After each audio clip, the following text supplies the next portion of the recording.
সেই রাসূলুল্লাহ পাহাড়ের মাঝখানে সেজদায় পড়ে আছেন। সাহাবীরা জানে না রাসূল কোথায়। 3 দিন ধরে নবীজিকে দেখতে পান না। সবাই পাগলের মতো হয়ে যাচ্ছেন, নবী কোথায়, আইনা রাসূলুল্লাহ, আমাদের নবী কোথায়। সবাই 3 দিন খোঁজাখুঁজি করলেন, পাইলেন না। অবশেষে ওই যে গাড়ি সিজদাতে গেলেন, গিয়ে দেখেন একটা রাখাল মেষ চড়াচ্ছে। বললেন, ভাই আমাদের নবীজিকে দেখছ? বলে, আমি তো ইহুদি, তোমাদের নবীকে চিনি না।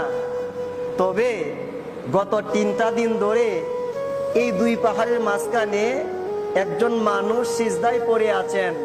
ওনার কান্নাকাটির কারণে আমার মেষগুলা ঘাস খাইতেছে না, এত পরিমাণ কান্না। যাও গিয়ে দেখো উনি কে।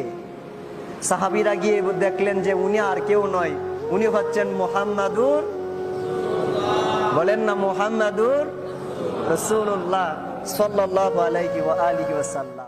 সালমান ফারসি হুজুর পাক গেলেন আম্মা জানকে ডাকার জন্য। মা, নবীজিকে পাইলাম, আপনি একটু আসেন, একটু ডাক দেন, আমাদের ধৈর্য আর কোলাচ্ছে না, একটু ডাক দেন, রসুলকে নিয়ে আসেন।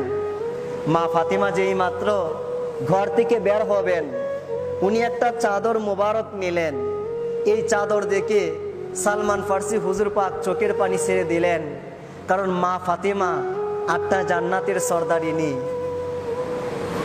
8টা জান্নাতের লিডার, সমস্ত মহিলাদের সর্দারিনী। কিন্তু সেই মা ফাতিমার একটা চাদর মোবারকের মধ্যে 12টা তালি দেওয়া। কয়টা তালি দেওয়া? 12টা তালি দেওয়া। চোখের পানি ছেড়ে দিলেন।